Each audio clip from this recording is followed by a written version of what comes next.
Welcome back. People living in East Palestine, Ohio are still complaining about feeling sick. They express concerns over their air and water quality. Even the local and state governments, though, are reassuring the public that the water and the air are safe.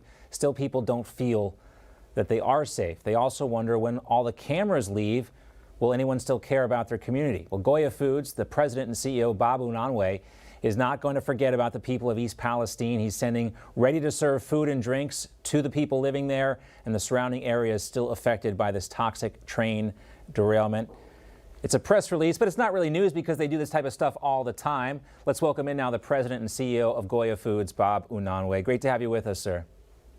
Thank you, John. Great to be with you. This GOYA is such an iconic brand here in the United States, and I don't think anyone who knows the brand, who knows you, is surprised to hear about this. But I would like to know how long it takes from the moment you kind of hear about something like this before you get everyone mobilized and get this into action. Well, I heard about it, and what I heard about it was that it came originally from local TV. So with this type of crash, which is an historic crash, although Buttigieg said that there are 1,000 derailments a year, but this is a derailment that is historic with the effect on the economy and the people. And there's only 4,700 people in East Palestine, but each one of them is important. I'm here in the homeland, the Heartland of Michigan. I'm in Bay City, Michigan, where I'm meeting with farmers, and they grow the food that we use to give out, which we gave out during pandemic, or to Turkey and all that. But hearing that these people were forgotten kind of upset me, because, they may be to some a community of deplorables, but to us, they're important. The heartland of America is where, we get up every day with a purpose: God, family, work. The lockdown and all that took a lot of our spirit away, and it killed our spirit. We kept working because we're an essential business, but all work is essential, and we need to have that purpose. We're seeing in the big cities, our purpose and our morality fall apart with a lot of handouts. But in the heartland of America, we're working hard. These people wake up every day with a purpose, and unfortunately, they're forgotten. Yeah, it's this true. This administration has not given them their due. It's true that they call it the heartland. You and I call it the heartland. A lot of America considers it flyover country. They just don't think it factors in to their daily lives, especially the folks who live in these big cities on the East and West Coast. But you know because you go there. I know because I've been there. People who go to these communities know that this is really the heartbeat of America. Yes, it is. And, we've been moving away from God. We were doing so well as a country.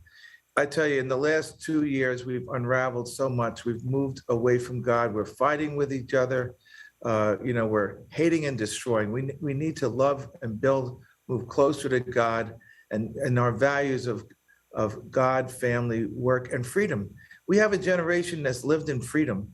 And once if we lose it, it's gone forever. We can't take for granted all the gifts that we have and the freedom that we have in this great nation. I think a lot of people have taken these things for granted, but the silver lining to hard times, as you know, is that it kind of galvanizes people. It reawakens them to the real challenges that we face. You mentioned Pete Buttigieg a little while ago. I want to play a clip of something that he told a local TV station. Take a listen.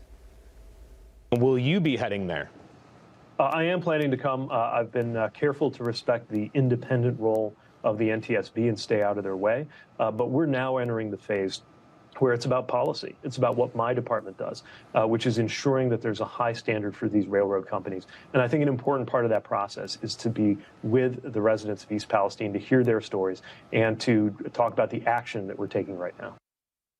Sounds like he's kind of hedging his bet, and he's going to be basically shamed into going there, but you guys didn't have to be shamed into doing the right thing. No, we heard about this, and thank goodness there were people that this came, up through local television. I'll tell you somebody who's going to be there before Buttigieg is, and that's President Trump, who's supposed to be heading there tomorrow. And he, is a man and a leader who we are very blessed. I said this before, I got boycotted for it, but we're very blessed to have a president who holds those values of God, family, work.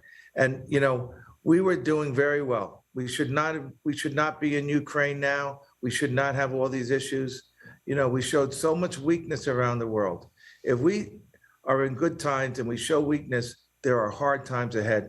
We have to work, we have to love, respect, and build, and bring this country back to the greatness that it once had. And I know a lot of people feel the same way as you do, and that message is being heard loud and clear. Thank you for all you do, their support for the people of East Palestine, and everything else. The President and CEO of GOYA Foods, Babu Unanue, thank you.